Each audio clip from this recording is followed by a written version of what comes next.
हरि ओम नारायण हरि। जय श्री सीताराम। अखंड कोटि विराट ब्रह्मांड नायक घटगढ़वासी परमपिता परमात्मा के श्री चरणों में कोटि कोटि प्रणाम करते हैं। आप सभी आगंतुक महानुभावों का हार्दिक स्वागत करते हुए आइए आज थोड़ा सा कुछ नए विषय पर बात करें। उससे पूर्व नए विषय के साथ बात करते हुए देखिए, आज संसार में प्रत्येक प्राणी, आज संसार का प्रत्येक वर्ग और अधिकांशतः शिक्षित वर्ग, जो पढ़ा लिखा वर्ग है, एजुकेटेड और वेल एजुकेटेड जो लोग हैं, वो अपने आप को हम ऐसा समझ रहे हैं कि हमने बहुत तरक्की कर ली, हम लोग जो हैं काफ़ी विकसित हैं, काफ़ी डेवलप हैं। हमारी जो विकासित सीमा है अच्छा है, काफ़ी हमने विकास कर लिया है, काफ़ी हम आगे बढ़ चुके हैं और काफ़ी उत्थान भी हो चुका है। लेकिन क्या ये विकास पहले से हुआ था? क्या हमको विज्ञान ने एक नई सोच दी है? क्या जो हमारे पास अब प्राप्त हो रहा है या जो हमारे पास अब है, क्या ऐसा पहले से कभी कुछ था, या हमको सब कुछ नया मिला है?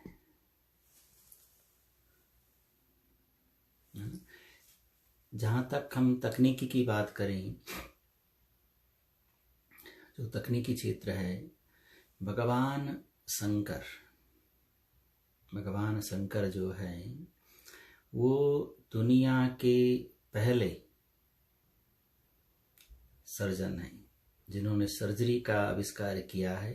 वो दुनिया की हिस्ट्री में, विश्व के इतिहास में शंकर भगवान जो है ऐसे सर्जन हैं जिन्होंने सर्जरी का आविष्कार किया था। आप पूरी दुनिया का इतिहास उठाकर देख लें,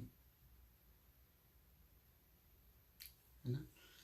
जो ट्रांसप्लांट टेक्नोलॉजी है, जो ट्रांसप्लांटेशन जो आजकल चल रहा है, जो ऑर्गन ट्रांसप्लांट कर रहे हैं या पेड़ पौधों में और ये सब खेतीबाड़ी में जो यूज़ करते हैं एग्रीकल्चर में, तो वो जो ट्रांसप्लांट टेक्नोलॉजी है, शायद उसका विकास वहीं से हुआ है। भवानी शंकरो वंदे श्रद्धा विश्वास रूपिणो, भवानी शंकरो वंदे। शंकर जो शब्द आया है, जो शंकर है, उसका हिंदी में अर्थ है जो न पूर्णतः स्त्री हो न पूर्णतः पुरुष हो। यदि कोई ऐसी आकृति है जो न पूर्णतः स्त्री है न जो पूर्णतः पुरुष है, तो उस आकृति को कहा गया है शंकर। भगवान शंकर ने जब अर्धनारी स्वरूप धारण किया था, आधा शरीर स्त्री का और आधा शरीर पुरुष का, तो उस समय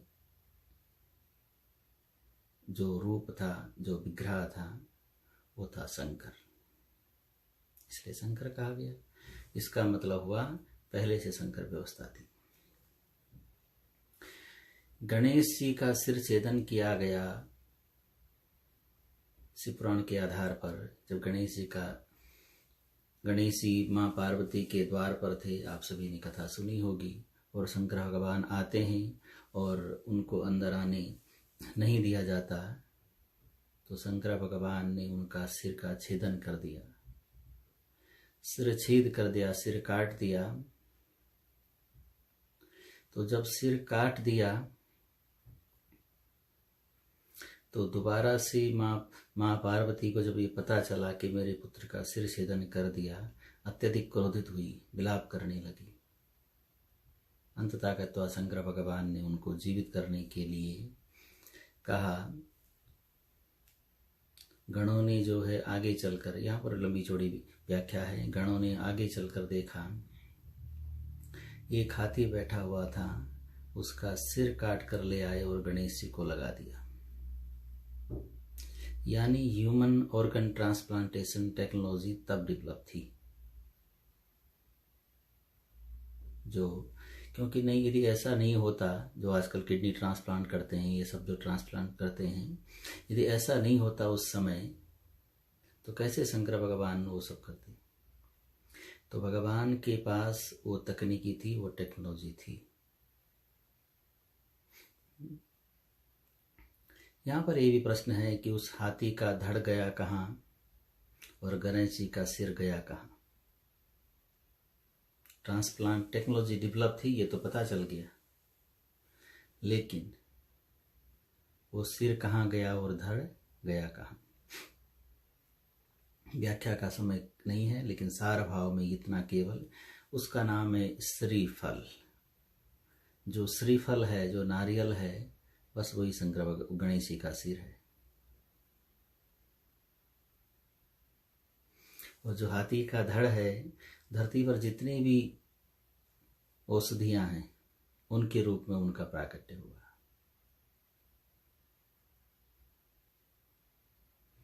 हाथी को क्यों मारा गया? निरपराध हाथी को क्यों मारा गया? उस हाथी को ही क्यों मारा गया, ये भी प्रश्न है। या अब लोगों के मन में ये शंका हो सकती है, हाथी को मारना तो, किसी भी जंतु को मारना तो पाप है।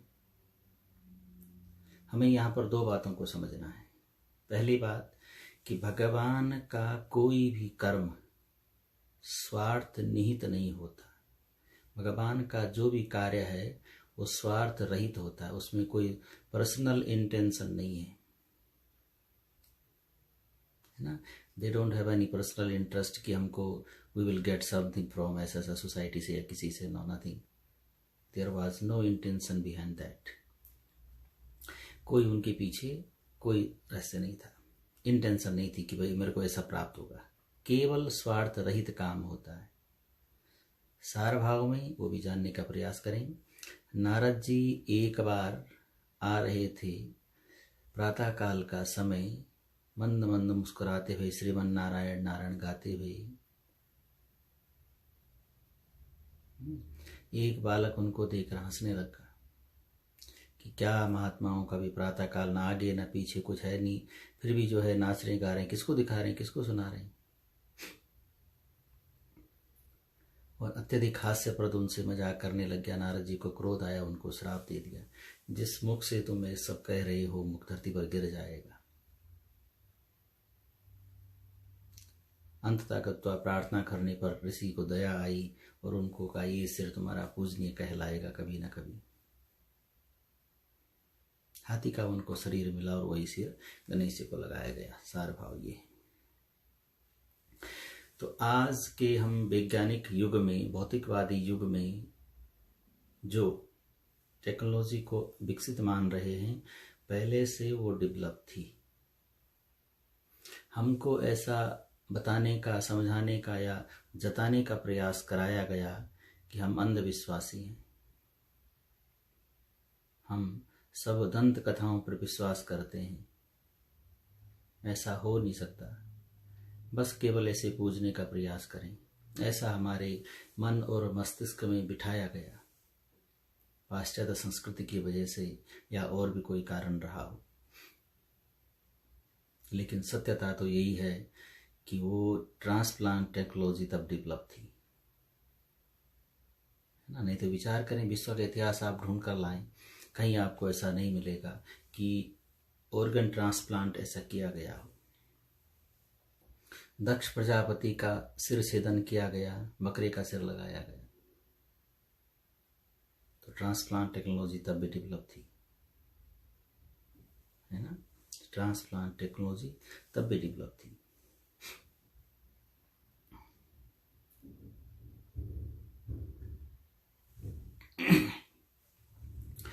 अब क्या जेंडर जो चेंज होता है, क्या इसका भी कई शास्त्रों में उदाहरण है? जो आजकल चल रहा है, जेंडर लोग चेंज कर रहे हैं। जो जेंडर चेंज है, क्या इसका भी कई उदाहरण है? हाँ, अनेकों अनेक जगह ऐसा उदाहरण मिलता है हमारे ग्रंथों में। आजकल हो रहा है ना, स्त्री पुरुष, पुरुष स्त्री, ऐसा जेंडर चेंज कर रहे हैं लोग। ये टेक्नोलॉजी बोलते हैं, नई लेटेस्ट टेक्नोलॉजी आई है और विज्ञान ने उपलब्धि प्राप्त कर ली है और विज्ञान इसमें कामयाब हुआ है, सफल हुआ है। तो क्या ऐसी टेक्नोलॉजी पहले थी या नहीं थी?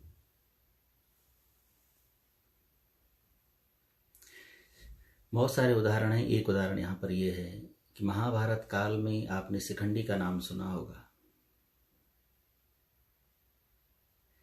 द्रौपद की 2 पुत्र थे, धृष्टद्युम्न और शिखंडी। धृष्टद्युम्न की पहले कोई संतान नहीं थी। उन्होंने शंकर भगवान से याचना करी, प्रार्थना करी, तप किया कि मुझे संतान प्राप्ति हो। भगवान प्रसन्न हुए और उन्हें आशीष दिया कि तुम्हें एक कन्या की प्राप्ति होगी। वो राजा थे, उन्होंने बोला मुझे पुत्र चाहिए राजपाट को आगे बढ़ाने के लिए, मुझे पुत्र चाहिए राजपाट को आगे बढ़ाने के लिए। भगवान शंकर ने कहा यही कन्या आगे चलकर पुत्र के रूप में परिवर्तित हो जाएगी। आश्चर्य की बात है, जन्म कन्या का, आगे जाके पुरुष बनना। तो क्या ऐसा संभव था कि हमारे धर्म ग्रंथों में ऐसा वर्णन है? इसलिए हमने इस प्रसंग को लिया है। तो धृष्टद्युम्न और शिखंडी, द्रौपद के जो पुत्र हुए, जब शिखंडी का जन्म हुआ, कन्या, क्योंकि कन्या भगवान शंकर ने कहा था कन्या प्राप्त होगी, तो कन्या का प्राकट्य हुआ, कन्या का जन्म हुआ। जब कन्या का प्राकट्य हुआ, जन्म हुआ, तो उन्होंने ये राज किसी से बताया नहीं। इस राज को राज रहने दिया और शिखंडी की परवरिश है वो पुत्र की तरह करने लगी। उनको पहनावा, उनके दोस्तों के साथ गुरुकुल में पढ़ाई लिखाई, यानी सब कुछ जो है वो पुरुषों की तरह किया गया। कुछ समय पश्चात विवाह का समय आया। उनका विवाह जो है, जो दशारण देश है, दशारण देश के राजा थे हिरण्यवर्मा, उनकी कन्या से उनका विवाह हुआ। जब कन्या विवाह करके आई और उनको पता चला कि शिखंडी पुरुष नहीं स्त्री है, दासियों के माध्यम से अपने पिता को संदेश भिजवाया। हिरण्यवर्मा को बड़ा क्रोध आया कि हमारे साथ धोखा हुआ, छल हुआ है।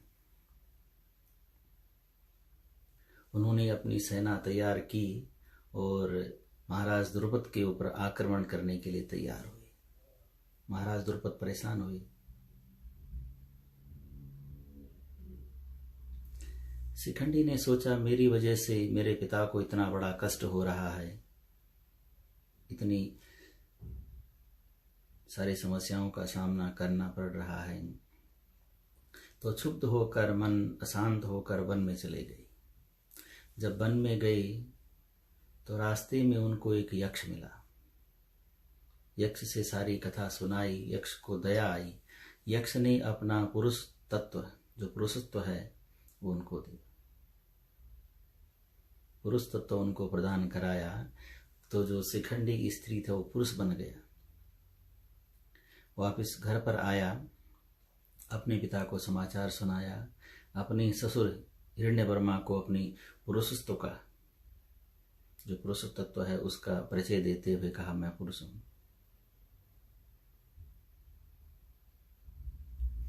है ना, उनको संतुष्टि जब हुई तो यहाँ पर आए। बाद में इंद्र के श्राप से जो है वो यक्ष स्त्री का स्त्री रहा। लेकिन अब जो है जेंडर चेंज की बात आई कि क्या जेंडर चेंज पहले होता था? तो हाँ, इस कथा के माध्यम से हाँ, और भी बहुत सारे उदाहरण हैं। तो अभिप्राय ये है कि हमारे धर्म ग्रंथों में पहले से ट्रांसप्लांट टेक्नोलॉजी, जो अंग परिवर्तन है, उनका पहले से वर्णन था, हमने उदाहरण दिया। गणेश जी का सिर छेद करके हाथी का लगाया गया, दक्ष प्रजापति का बकरे का लगाया गया, वो पहले से डेवलप थी। हमारे धर्म ग्रंथों में जेंडर चेंज, वो पहले, वो अभी आपको अपने देखा यहाँ पर, शंकर भगवान स्वयं शंकर, शिखंडी का उदाहरण। लेकिन सब कुछ होते हुए हमको बताया गया नहीं नहीं नहीं, हम लोग जो हैं अंधविश्वासी हैं, बहुत पुरानी सोच रखते हैं, हमारा जो मस्तिष्क है वो पूर्ण डेवलप नहीं है, पूर्ण परिपक्व नहीं है, मैच्योर नहीं है। ठीक, क्या पुरुष गर्भ धारण कर सकता है? अभी कुछ घटनाएं आपने जगह जगह सुनी होगी, ऐसा होता है और बहुत लोग सरप्राइज हो जाते हैं, ऐसे कैसे संभव है। और ये बहुत बड़ी उपलब्धि है विज्ञान के लिए, साइंस ने अपने आप को बहुत आगे बढ़ा लिया। क्या पुरुष गर्भ धारण कर सकता है? क्या हमारे धर्म ग्रंथों में इसका कोई उदाहरण है? हाँ, बहुत सारे उदाहरण हैं, कई सारे उदाहरण हमारे धर्म ग्रंथों में हैं। स्वयं शुक्राचार्य जी का उदाहरण है, भगवान शंकर ने उनको उदर में धारण कर लिया था, बाहर आने का रास्ता नहीं मिला, उदर में मतलब पेट में धारण किया, तो गर्भ धारण किया। तो हमारे धर्म ग्रंथों में पुरुष गर्भ धारण कर सकता है, इसका भी प्रमाण है। और भी बहुत सारे हैं, ईश्वर कृपा से कथा में कभी विस्तार से चर्चा करेंगे, तो और भी बहुत सारे उदाहरण हैं।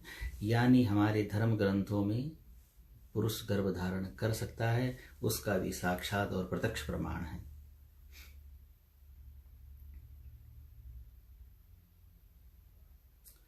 क्या जो फेस टाइम, सैटेलाइट और टेक्नोलॉजी जो हम अभी प्रयोग कर रहे हैं, क्या ये पहले डेवलप थी? क्या ऐसा संभव था कि एक व्यक्ति यहाँ बैठा, दूसरा दुनिया के किसी और कोने में बैठा है और सब कुछ जान ले, एक दूसरे को देख ले, बात कर सके? क्या ये सब पहले संभव था? और क्या हमारे ग्रंथों में इसका भी कोई उदाहरण है? तो उत्तर है हाँ। उत्तर है हाँ। दिव्य चक्षु एक प्रत्यक्ष उदाहरण है। महाभारत काल में जब महाभारत युद्ध होने वाला था, बहुत समझाने पर युद्ध नहीं रुका, तो अंततः गत्वा व्यास जी धृतराष्ट्र के पास आए और उनको कहा कि यदि तुम इस युद्ध को देखना चाहते हो तो मैं तुम्हें आंखें दे सकता हूं देखने के लिए, ताकि तुम देख सको। धृतराष्ट्र ने कहा नहीं, जीते जी अच्छाई तो कुछ देखी नहीं, अब अंत समय में कुल का विनाश होगा, ये सब लोगों को मरते हुए देखूंगा, तो मैं देखना नहीं चाहता हूं। हाँ, लेकिन जानना जरूर चाहता हूं, पूरा का पूरा हाल जानना जरूर चाहता हूं। तब वेद व्यास जी ने संजय को दिव्य चक्षु दिए। दिव्य चक्षु जो है, आजकल टेक्नोलॉजी, जैसे मैं बात कर रहा हूं, आप सुन रहे हैं, तो मैं जो बोल रहा हूं या जैसा मैं इधर दिख रहा हूं वैसे आप देख रहे हैं, सुन रहे हैं। लेकिन दिव्य चक्षु की विशेषता थी कि मन में जो विचार प्रकट हो, अप्रत्यक्ष या प्रत्यक्ष, मन में जो व्यक्ति बोल रहा है, मन की बात को भी जानने का बोध उनको, ज्ञान उनको हो जाता था। यानी वो टेक्नोलॉजी इससे बहुत ज़्यादा डेवलप थी। अभी मेरे मन में क्या है आप नहीं जान पाएंगे, या आपके मन में क्या है मैं नहीं जान पा रहा हूँ। पर दिव्य चक्षु में जब दिए गई तो संजय को ये बात बताई गई कि आप प्रत्यक्ष और अप्रत्यक्ष मन में जो विचार प्रकट हो, आप गीता को सुनेंगे तो आपको लगेगा कि संजय को ऐसा कैसे पता चला। तो प्रत्यक्ष या अप्रत्यक्ष रूप से बात जो है वो संजय को पता चलती थी। तो दिव्य चक्षु इतना डेवलप था जो आज भी असंभव है। तो हाँ, कहना पड़ेगा ये जो सैटेलाइट्स हैं, जितनी भी टेक्नोलॉजी आजकल चल रही है, ये पहले डेवलप थी। तो उत्तर है हाँ, और इससे कई ज़्यादा विकसित थी। लेकिन हमको ऐसा बताया गया, ऐसा समझाने का प्रयास कराया गया, हम अंधविश्वासी हैं, हमको पता नहीं, ऐसा हो नहीं सकता। इसलिए केवल बस पूजन करो, पाठ करो, बस थोड़ा पढ़ाई करो, लेकिन सीरियस मत लो, ऐसा हो नहीं सकता।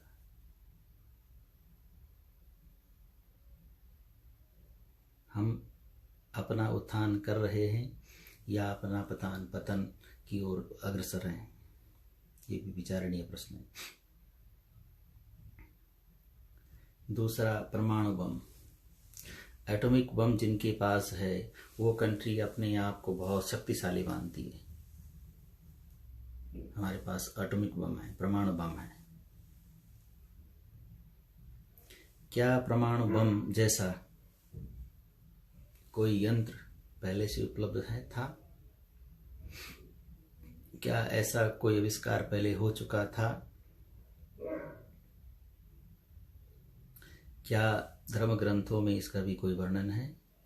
हाँ, जवाब है कि इसमें है। देखिए, जो हमारे धर्म ग्रंथों में वर्णन है, एटॉमिक बम जो है, ब्रह्मास्त्र का नाम आपने सुना होगा, और बहुत सारे पशुपतास्त्र, बहुत सारे अस्त्रों का नाम है, लेकिन ब्रह्मास्त्र एक सबसे प्रचलित अस्त्र है। ब्रह्मास्त्र की विशेषता थी कि जिस व्यक्ति के निमित्त चलाया जाए वहां पर जाए, उसको समूल नष्ट करके वापस आ जाए। उस व्यक्ति के अलावा किसी और को, साधारण जनमानस को, यानी आम पब्लिक को कोई क्षति न हो।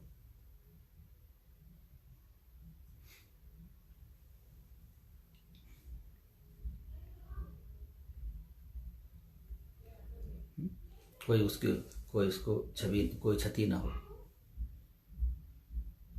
परमाणु बम यदि कहीं चलाएंगे तो वहां पर परमाणु बम ये नहीं देखेगा कि ये बच्चे हैं, ये स्त्री है, ये बेकसूर हैं, यहाँ तक कि पेड़ पौधों को भी समाप्त कर देगा, धरती की उपजाऊ क्षमता को समाप्त कर देगा। यानी ऐसा यंत्र है कि सब कुछ समूल नष्ट कर देता है। लेकिन कितना डेवलप था टेक्नोलॉजी, कि चलाया, सब समाप्त किया, वापस आया। ब्रह्मास्त्र का अर्थ है कि जिसके ऊपर चलाया गया है वो पूर्ण कामयाब होता था, पूर्ण सक्षमता से कामयाब होता था, वापस आया। विज्ञान ने बहुत तरक्की करी है, लेकिन ब्रह्मास्त्र का वर्णन तो पहले से है।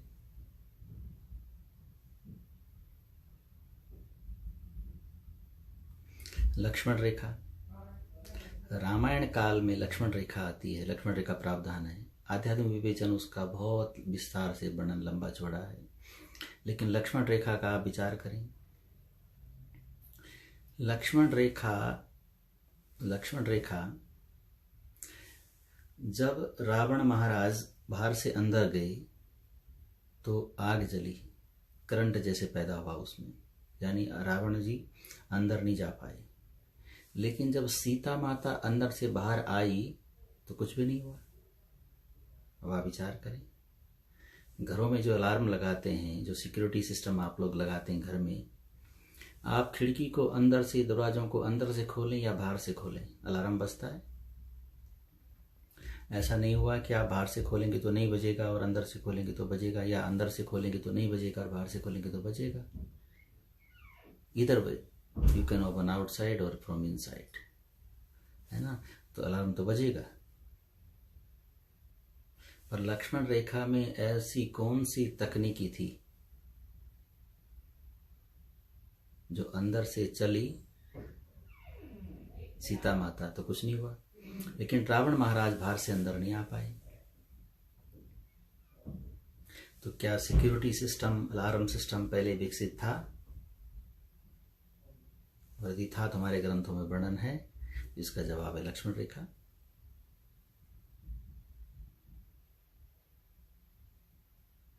है ना, लक्ष्मण रेखा में ऐसा कौन सा, what was the main molecule was there, जो ऐसा कौन सा कण उधर था जिसकी वजह से ऐसा हुआ, डीएक्टिवेट और एक्टिवेट हुआ? या सीता माता के पैरों में कुछ ऐसा था?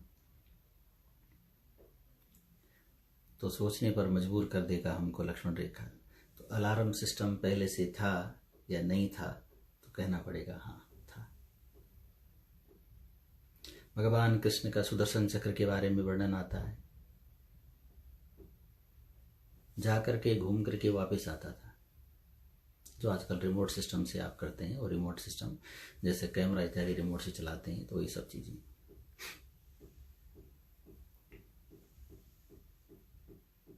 अब आई बात एरोप्लेन की। जो आज हवाई जहाज है, बड़े बड़े प्लेन और जेट प्लेन और ये सब जो बनाए गए हैं, क्या इन विमानों का वर्णन हमारे धर्म ग्रंथों में है? क्या पहले भी ऐसी कोई तकनीकी थी, टेक्नोलॉजी थी, जिसमें इंसान ऊपर बैठकर उड़ते थे, जाते थे? तो कहना पड़ेगा हाँ। जितने भी विमानों का वर्णन महाभारत काल में, रामायण काल में ऋषि मुनियों के पास जो विमान थे, उनका वर्णन देखिए। पहले से ऐसी उपलब्धि पहले थी, बल्कि बिना किसी ईंधन के, बिना किसी गैस पेट्रोल के, डीजल पेट्रोल जिससे भी चलता है, बिना किसी ईंधन के वो चलते थे। शायद उसी से वैज्ञानिकों ने, साइंटिस्टों ने ऐसा सोचा हो। शायद इसलिए कह रहा हूं कि आप यदि डीप में जाएंगे और साइंटिस्टों की रिसर्च और उनकी बायोग्राफी पढ़ेंगे, तो आपको पता चलेगा उन्होंने सभी ग्रंथों का अध्ययन किया था, और उनको लगा कि ऐसा यदि हो सकता है तो क्या इट कैन बी पॉसिबल इस युग में, तो उन्होंने रिसर्च करी, कामयाब हुए। तो जितने विमान पहले थे, उन्हीं के आधार पर यह सब बना है।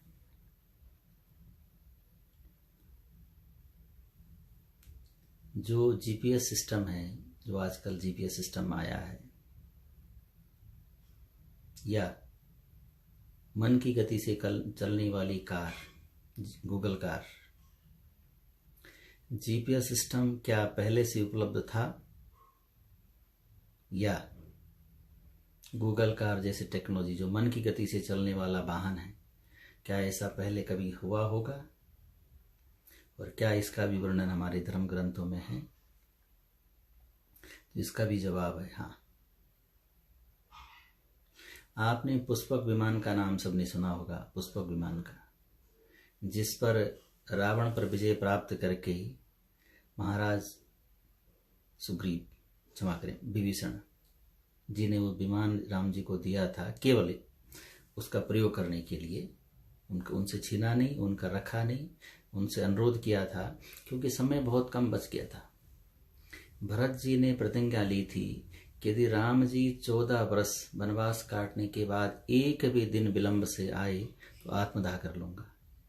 और भगवान राम को ही अच्छी तरह अवगत था कि भरत जैसा बोलते हैं वैसा करेंगे, और समय काफी हो गया था, केवल एक दिन का समय बचा था, तो लंका से अवध आने में बहुत समय लगता, इसलिए उनसे अनुरोध कराया गया। यहाँ पर कई लोग शंका भी करते हैं कि केवट से नहीं मिले, वादा किया था। केवट से भी मिले थे रास्ते में, लेकिन समय कम था, बहुत कम समय के लिए मिले, है ना। तो वहां से उस पुष्पक विमान पर बैठकर आए थे। तो उस पुष्पक विमान का नाम सबने सुना होगा। पुष्पक विमान एक ऐसा विमान था जो मन की गति से चलने वाला था। विमान के अंदर बैठो और मन में सोचो, तो जो सोचा जाता था वही पहुंचाता था। यानी मन में जो सोच लिया बस वहीं लेके जाता था विमान, बिना किसी डीजल पेट्रोल के, विदाउट एनी फ्यूल एफिशिएंसी का कुछ था नहीं उसमें। और साथ में बड़ी विशेषता क्या थी कि यदि कम लोग हैं तो छोटा हो जाए और ज्यादा लोग हैं तो बड़े हो जाए। यानी वो विमान बड़ा फ्लेक्सिबल था, पोर्टेबल साइज जैसा मान लो कि यदि कम लोग हैं तो विमान छोटा हो गया, और ज्यादा लोग बैठे तो विमान बड़ा हो गया। अब आप देखें, जीपीएस सिस्टम भी था पहले से। गूगल कार का अपडेट मॉडल, गूगल कार का अपडेट मॉडल पहले से उपलब्ध था, लेकिन हमको होड़ लगी पाश्चात्य संस्कृति को अपनाने में। हमको होड़ लगी थी पाश्चात्य संस्कृति को अपनाने में, है ना। यही तो लगी थी कि हमको जो मॉडर्न बनना है, मॉडर्नाइजेशन करना अपना। हमने हमेशा से कहा है अपनी कथा के माध्यम से और आपके समक्ष जब भी आते हैं कि सतयुग, त्रेता, द्वापर और कलयुग, आप संस्कार, खान पान, रहन सहन, बर्ताव, व्यवहार, जिसका पहले जैसा था वैसा आज की डेट में भी वैसी है लगभग। गाय पहले भी घास खाती थी, त्रेता में, द्वापर में, कलयुग में भी खाती है। आप जबरदस्ती उसको कुछ और खिलाएं तो अलग बात है। कुत्ता पहले भौंकता था, आज भी भौंकता है। खान पान में ज़्यादा परिवर्तन नहीं आया। मानव जैसे सतयुग में था वैसा त्रेता में नहीं रहा, जैसा त्रेता में था वैसा द्वापर में नहीं रहा, और जैसा द्वापर में था वैसा कलयुग में नहीं रहा। कलयुग में भी जो 50 साल, 60 साल, 100 साल पहले जो इंसान थे वो आज नहीं है। आज दिखावटीपन जनरल स्टेटमेंट है, ऐसा नहीं कि व्यक्ति विशेष को ध्यान में रख के कह रहा हूँ या ऐसा सोच रहा हूँ कि सभी ऐसे हो गए, लेकिन सामान्यतः जनरल ऐसा देखा गया है। जो प्यार प्रेम पहले के लोगों में था वो आज नहीं है। आज केवल दिखावटी, बनावटी, खोखला बना गया। मानवों का खान पान, रहन सहन जैसे पहले था वैसे आज नहीं है। आप विचार करें अपने अपने अनुभव के आधार पर। जो हमारे बुजुर्ग लोग थे उनका जो प्यार था, उनका जो आदर सम्मान था अपने बुजुर्गों के प्रति, माता पिता के प्रति, वो हम तक पहुँचते पहुँचते काफ़ी कम हो गया। जो अटैचमेंट था वो कम हो गया। और आगे आगे आगे जनरेशन का आप देखिए, सिंपल अटैचमेंट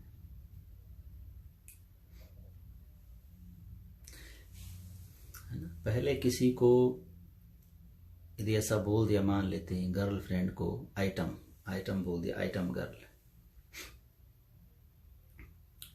तो निष्कासित हो जाने का था। स्कूल में बोल दिया तो इसका स्कूल से जो उसको रिस्ट्रिकेट किया जाता था। इतना अपमानजनक शब्द था, है ना। और आज मुझे लगता है कि किसी को बहन जी बोल दो तो उसको लगता है मेरे को ये क्या बोल दिया। बहुत देर तक सोचता रहता कि बहन जी क्या बोल दिया मेरे को, मैं तो इतनी मॉडर्न हूँ। स्कूल की बात कर रहा हूँ मैं, जो स्कूल में जो बच्चे पढ़ते हैं उनके लिए। विद्यालयों में, यूनिवर्सिटी तक शायद मुझे लगता नहीं कि बहन जी कोई बोलता होगा। हाय और बाय में चलता है काम। हाय और बाय करते हैं ना, पता नहीं चलता है कि ये आने वाला हाय है, जाने वाला हाय है, क्योंकि समय नहीं है। बस हाथ हिलाए, हाय बाय वहीं हो गया। तो ये भी एक हाय और बाय हो गया। तो संस्कृति को कहाँ चलेगी संस्कृति, ये भी विचार करना है। अब आई बात खान पान पर। जब एलोपैथी का निर्माण हुआ, है ना, फिर होम्योपैथी चली जर्मन से, आयुर्वेद चला भारतवर्ष से, एशियन क्षेत्र से। तो जब आयुर्वेद चला तो लोगों को लगा नहीं, ये कुछ ऐसा होना चाहिए जिससे क्विक रिस्पॉन्स हो, एकदम जल्दी इलाज हो जाए। कुछ दिन तक बड़ा बोलबाला रहा एलोपैथी का, जो मॉडर्न साइंस है, मॉडर्न मेडिकल साइंस है, ये दवाई वो दवाई। लेकिन जब साइड इफेक्ट होने लग गया, जब साइड इफेक्ट बढ़ने लग गया, तो अब लोगों को लगने लग गया है कि नहीं, हर्बल होना चाहिए, हर्बल मेडिसिन होनी चाहिए। आज आप सभी लोग हर्बल के ढूंढते हैं, जड़ी बूटी ढूंढते हैं। जब हम जड़ी बूटी का प्रयोग करते थे, हमारे ऋषि मुनि, हमको लोग एक अंधविश्वासी मानते थे, इनको ज़्यादा पता नहीं, मॉडर्न नहीं हुई अभी ज़्यादा सफलता प्राप्त नहीं करी है आयुर्वेद का। ये जड़ी बूटी से क्या होगा? ज़्यादा पुरानी बात नहीं कर रहा हूँ मैं, लगभग मुझे लग रहा है 20, 25, 40, 50 साल पुरानी बात है। जब एलोपैथी का निर्माण हुआ तो 40-45 सालों में, 50 सालों के अंदर अंदर समझ लो सब बदल गया। 50 सालों में लोग दोबारा से हर्बल पर आ गए। आज प्रोडक्ट जब देखते हैं तो हर्बल प्रोडक्ट देखते हैं, खान पान में भी।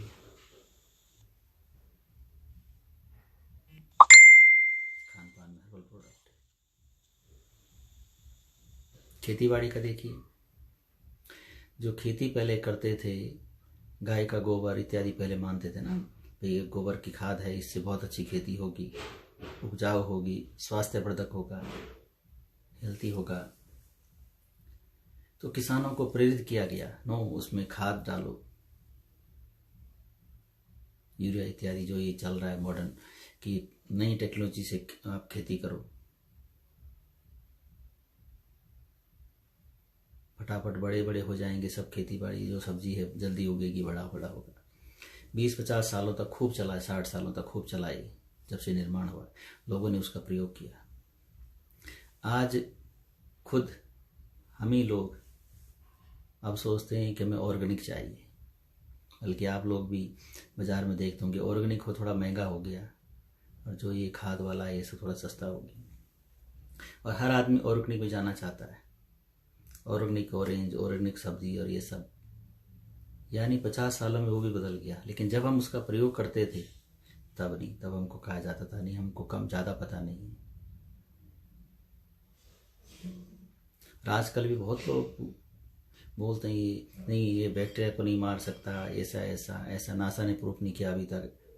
जब विज्ञान प्रूफ करेगा तब मानेंगे, तब तक नहीं मानेंगे ऐसा लोग। विज्ञान अपने आप में एक महान बृहद बहुत लार्ज और डीपेस्ट नॉलेज है विज्ञान का। विज्ञान ने बहुत तरक्की की है, इसमें कोई दो राय नहीं, लेकिन पूर्णतः विज्ञान मानेगा तब हम मानेंगे, ये बात सही नहीं है। कुछ बातों को हमें सोचना विचारना है, और व्यक्तिगत अपने मंतव्य के आधार पर, अपनी बुद्धि के आधार पर भी वो सब करना है।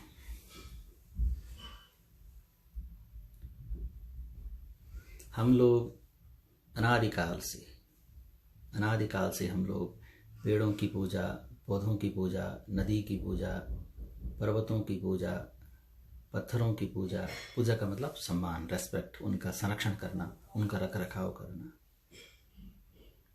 ये सब करते आए। ऐसा हमको सिखाया गया, हमारी पद्धति ऐसी थी। बीच में हमको मॉडर्नाइजेशन कराया गया कि ये कुछ नहीं है, ये मूर्ति पूजा, ये सब, ये जो पेड़ों की पूजा, पर्वतों की पूजा, ये अंधविश्वास है, ये ब्लाइंड फेथ है, ये कुछ नहीं होता। बाद में जब विदेशी लोगों ने बोला और जब वैज्ञानिकों ने बोला भाई पेड़ लगाना शुरू करो, नहीं तो धरती पर रहना मुश्किल होगा, नदी, तरोवर, सरोवर, तालाब की संरक्षण करो, उनको स्वच्छ करना शुरू करो, नहीं तो धरती पर रहना मुश्किल होगा। पर्वतों को जो है मेंटेन करने का रिजर्व, जिसको गवर्नमेंट ने कर दिया कि रिजर्व फॉरेस्ट है ये, उसका संरक्षण करो। यानी जब विदेशी लोग कहेंगे, वैज्ञानिक लोग कहेंगे, तब हम आज वो करने लग गए।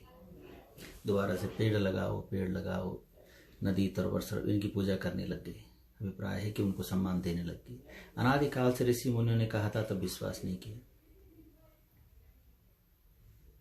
योगा देखिए, जो योगा मेडिटेशन है, ध्यान और योग जो है, अनादिकाल से ऋषि मुनियों ने कहा योगा करो, मेडिटेशन करो, ध्यान करो, और खान पान के लिए भी कहा था। किसी ने विश्वास नहीं किया, कम लोगों ने किया, पर पूर्व लोगों ने नहीं किया। ये चलता रहा। लेकिन जब आज वेस्टर्नाइज वर्ल्ड, जो पाश्चात्य संस्कृति है, वैज्ञानिक हैं और विदेशी लोग हैं, वो जब हमको सिखा रहे हैं कि योगा करो, हम सब करने लग गए। आप अपने अपने शहर का अनुभव देखें, जो जिस शहर में रहता है, जैसे कैलगरी, टोरंटो, जो नॉर्थ अमेरिका में या अमेरिका, वेस्टर्न में कहीं भी कोई रहता हो, German, England, Australia, yoga teacher जो हैं वो गोरे लोग हैं, वाइट लोग हैं। कोई मेरा विरोध नहीं है, आपत्ति नहीं है, कोई अन्यत्र मत लेना मेरी बात को। बहुत अच्छा उनको परिणाम, जो लोग ऐसा योगा कराते हैं लोगों को। लेकिन अब कहने का अभिप्राय ये है कि हमारे से शुरू हुआ था और हम ही को बेच रहे हैं। हम तो भूल गए थे, लेकिन जब गोरों ने बोला, विज्ञान ने बोला, साइंटिस्टों ने बोला कि योगा करो, मेडिटेशन करो तो अच्छा रहेगा, तब हमने बोला हाँ ये ठीक है, आप करना चाहिए। यानी जब तक हमको विज्ञान के लोग नहीं बोलेंगे, बाहर के लोग नहीं बोलेंगे, तब तक हम विश्वास नहीं करेंगे। पहले से विश्वास किया होता तो आज ही होता। तभी तो लोग बोल रहे हैं ना हमको, ये सब ऐसा करो वैसा करो। तब हम विश्वास करेंगे, नहीं तो नहीं करेंगे। एजुकेशन सिस्टम देखिए आप, पुरातन जो है शिक्षा का स्तर आप देखिए, गुरुकुल पद्धति थी पहले भारतवर्ष में। गुरुकुल में आश्रम बनाए गए थे, है ना, जैसे ब्रह्मचार्य, वानप्रस्थ, गृहस्थ, क्षमा करें, ब्रह्मचार्य, गृहस्थ, वानप्रस्थ, न्यास, ये सब आश्रम बनाए गए थे। यदि उस हिसाब से हम काम करते और चलकर आते तो मानवों का विकास होता। लेकिन साइंस बीच में आ गई और मॉडर्नाइजेशन वर्ल्ड ने हमको बोला नहीं, you can do anything what ever you want, just enjoy. बचपन में जो है पढ़ाई करते रहो, फिर ब्रेक लो, फिर पढ़ाई करो, ये करो वो करो, सब ऐसा चलता रहा। तो शिक्षा पद्धति को जो है कहाँ से कहाँ पहुंचा दिया। आज 10 साल का बच्चा सब कुछ समझ आता है जो उसको बाद में समझना होता है, जो उसके मतलब का नहीं, काम का नहीं, लेकिन उसको सब समझाया जाता है पहले से। और ये भी हमने कई बार कहा है, कई बार अनुरोध किया है, कर्तव्य और अधिकार 2 चीजें हैं। आजकल हर संसार में हर व्यक्ति अधिकार की बात कराता है। आप किसी भी वेबसाइट में जाओ, खोलेंगे तो अधिकार पाएंगे, मेरा ये अधिकार है, मेरा ये अधिकार है, मेरा ये अधिकार है। अधिकार आपको बहुत सारे लोग सिखाएंगे, लेकिन कर्तव्य को सीखने के लिए हमारे पास कोई साधन नहीं। कर्तव्य कैसे सीखेंगे, कर्तव्य कहाँ सीखेंगे? अधिकार आप वेबसाइट खोलो, अधिकार आपको सब बताएंगे। You are a citizen, you have a right, something ऐसा कि यदि आप सिटीजन हैं तो आपके ये राइट्स हैं, ये राइट्स हैं, ये राइट्स हैं। लेकिन आप सिटीजन हैं, आपका कर्तव्य क्या है ये कौन बताएगा? माता पिता के प्रति, पत्नी, बच्चों, समाज, अपने प्रति हमारा क्या अधिकार है, ये तो वेबसाइट में लॉयर लोग आपको कई जगह आपको मिलेंगे सिखाने के लिए। लेकिन हमारा उनके प्रति कर्तव्य क्या है ये कौन सिखाएगा? इसलिए वेबसाइट में कर्तव्य की बात ही नहीं है, तो कर्तव्य भूलते चले जा रहे हैं। अधिकार याद है सबको कि मेरा ये राइट है, मेरा ये राइट है। तो हमने कई बार ये भी आपके चरणों में निवेदन किया है कि यदि अधिकार की बात करें तो अपने कर्तव्य को भी ध्यान में रखें कि हमारा क्या कर्तव्य है। हमारा अधिकार है पर हमारा कर्तव्य भी तो कुछ होगा, तो कर्तव्य को भी ध्यान में। ये कौन सिखाएगा हमें? भौतिक शरीर में रोग लग जाए, फिजिकल बॉडी में, शरीर में कुछ रोग हो जाए तो हॉस्पिटल, बहुत सारे हॉस्पिटल हैं, कई टेक्नोलॉजी है, जगह जगह आप लोग जाते हैं। लेकिन मन को रोग लग जाए, कोई व्यसन लग जाए, तो मन के रोग को दूर करने के लिए क्या, कौन सा संस्थान है, कौन सी ऐसी व्यवस्था है? कहना पड़ेगा कि जो सादगी में आनंद है वो आनंद कहीं है नहीं। इस बात को हमें अच्छी तरह समझना है। जो आनंद सादगी में है, जो वास्तविक परम धर्म में आनंद है, वो आनंद कहीं मिलने वाला नहीं है। तकनीकी हमें जोड़ती तो है, लेकिन दूसरे तरह से जोड़ती है। लेकिन धर्म हमें जोड़ता है तो बिल्कुल सटीक रूप से जोड़ता है। जब लोग घर में पूजा करते हैं और पंडित जी लोग जब आते हैं घर में, तो पहला मंत्र होता है ना, गंगे शमनी जब गोदाम्बरी सरस्वती नर्मदे सिंधु कावेरी जलास्मिन् सन्निधिं कुरु। यानी सारे नदियों को जोड़ दिया, बोल दिया, इसका मतलब उनकी याद आ गई, उनका नाम बोल दिया, सबको जोड़ दिया। जोड़ने का काम किया धर्म ने, है ना। और संकल्प जब करते हो उसमें भी पूरा एक एक चीज को बारीकी से आप सुनेंगे तो एक एक चीज को जोड़ने का काम कराया गया है, तो भी जोड़ने का काम है। तो धर्म जो है वो जोड़ता है, और दिल से जोड़ता है, हृदय से जोड़ता है, वास्तविकता से जोड़ता है। तो धर्म में जोड़ने का काम कराता है। और बहुत सारी चीजें हैं, लोगों ने कई प्रश्न भी किए हैं। तो कि हमारे धर्म में वो धर्मों का वर्णन क्यों नहीं? हमारे धर्म ग्रंथों में और किसी धर्म का वर्णन क्यों नहीं आया है? ये प्रश्न बड़ा थोड़ा सा किसी को अच्छा लगेगा, किसी को नहीं लगेगा, आप सब सुनने वालों को।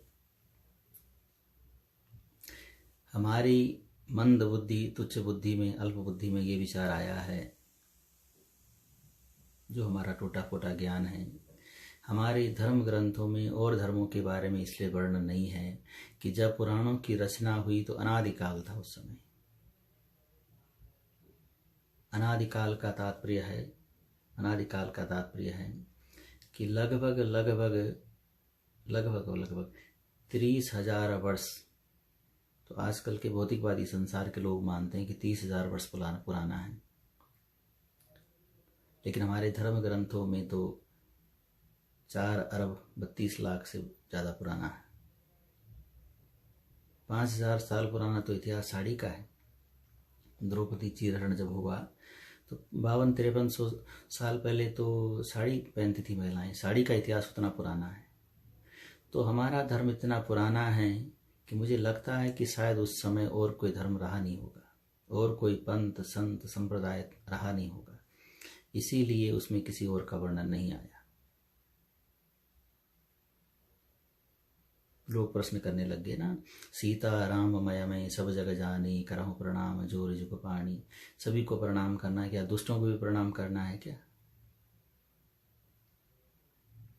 जो असज्जन लोग हैं क्या उनको भी प्रणाम करना है? जो राक्षसी प्रवृत्ति के लोग हैं क्या उनको भी नमन करना है? उनको पर भी दया करनी है क्या? ये धर्म और भी धर्म पहले से थे? तो हमारे विचार में सीधा सीधा जवाब ये है कि ये धर्म इतना पुराना है कि शायद उस समय कोई और धर्म रहा नहीं होगा, इसलिए और किसी का वर्णन नहीं है। इसीलिए उसमें कह दिया कि सभी को प्रणाम करो। आगे दुष्टों के लिए बात लिखी है, जो असज्जन लोग हैं उनके लिए बात लिखी है, बहुत विस्तार से वर्णन किया है। लेकिन उस समय और कोई धर्म था नहीं, इसलिए जहाँ तक मेरी जानकारी है मुझे लगता नहीं कि और कोई धर्म उस समय रहा होगा। तो इसलिए ये सब रखा गया है, इसलिए उसमें किसी और का वर्णन नहीं है, है ना। वसुधैव वसुधैव कुटुम्बकम की बात कही गई है इसमें। तो हाँ, वो कही गई है क्योंकि उस समय कोई और धर्म था नहीं, इसलिए सारे ब्रह्मांड को एक परिवार की तरह माना गया है। तो ये सब बातें। आइए फिर हम कल फिर चर्चा करेंगे और किसी विषय पर।